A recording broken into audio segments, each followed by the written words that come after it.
Good evening friends, চলে এসেছি নতুন একটা ভিডিও নিয়ে। সরি অনেক লেট হয়ে গেছে। দেখুন, আজকে আমি ট্রিটস নিয়ে বলছি। আবারও ট্রিটস দেখতেই পাচ্ছেন, ওয়ার্কআউট লাউড, যেটা হলো বিরাট কোহলি ফাউন্ডেশন। আচ্ছা, এইগুলোতে দেখতেই পাচ্ছেন এটা হলো স্কিন কোটের জন্যে, আর এটা তো নর্মাল ট্রিটস, একটা হেলদি ট্রিটসের জন্যে। দেখুন, এখানে কেউ যদি বলে কি এই সব ট্রিট খেলে হিপ অ্যান্ড জয়েন্ট ভালো থাকবে বা খুব ভালো সফট কোট হবে, তাহলে কিন্তু একদমই মিথ্যে বলছে। জাস্ট এটা সেলস টেকনিক।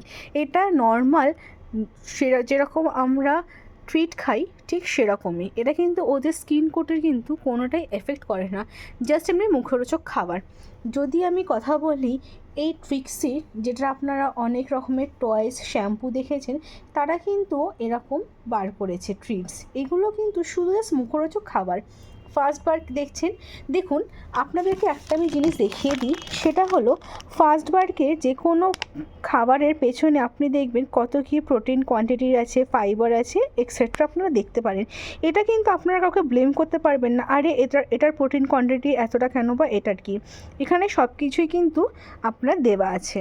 যদি কারোর যদি স্মল ব্রিড থাকে, আপনি দেখতেই পাচ্ছেন যাদের বডি ওয়েট 1 to 5 কিলো তাদের কটা করে ট্রিট দিতে হবে, যারা 5 থেকে 10 তাদের কটা করে দিতে হবে, আর যাদের 10 থেকে 29 কেজি তাদের কটা করে দিতে হবে। এটা কিন্তু শুধু যে ফার্স্ট বার সেটাতে নয়,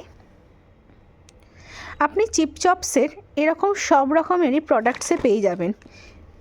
এখানেও কিন্তু মেজারমেন্ট দেখুন লেখাই থাকে, কত কি প্রোটিন কোয়ান্টিটি, কীরকম কী দিয়ে কী সব তৈরি, সবই কিন্তু লেখা থাকে। দেখুন, একটা স্টোরে গেলে অনেস্টলি আপনারা কিন্তু সব কিছু কিন্তু ওরা প্রপার বলতে পারে না, কেন ওদেরও তো অনেক রকমের সব কিছু তার মাথায় রাখা যায় না। তাই আপনাকে একটু কষ্ট করে আপনার পস বেবিদের জন্যে এগুলো একটুখানি দেখে নিতে হবে।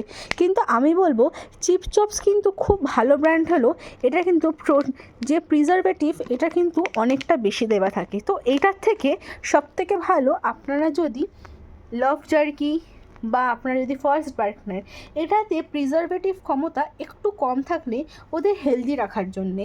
আপনারা তো বুঝতেই পারছেন, আপনারা তো বাচ্চারা তো অ্যাডপ্ট করছেন, অনেকে কিনছেন, তাদেরকে হেলদি রাখার দায়িত্বটা তো আপনাদেরই। তাই আমি এই অ্যাডভাইসটা দিলাম। যদি ভালো লাগে তাহলে প্লিজ একটুখানি সেটাই করবেন। নেক্সট দিন তাহলে শুরু করব জার হাই অ্যান্ড গুডিসকে নিয়ে।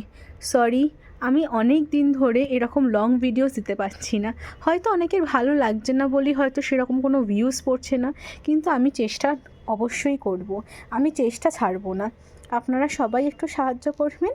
পরের দিন আমি জার হাই অ্যান্ড গুডিস নিয়ে কথা বলবো। ভিডিওটা যদি ভালো লেগে থাকে তাহলে প্লিজ একটা লাইক, সাবস্ক্রাইব আর একটা কমেন্ট করে দেবেন। Thank you so much.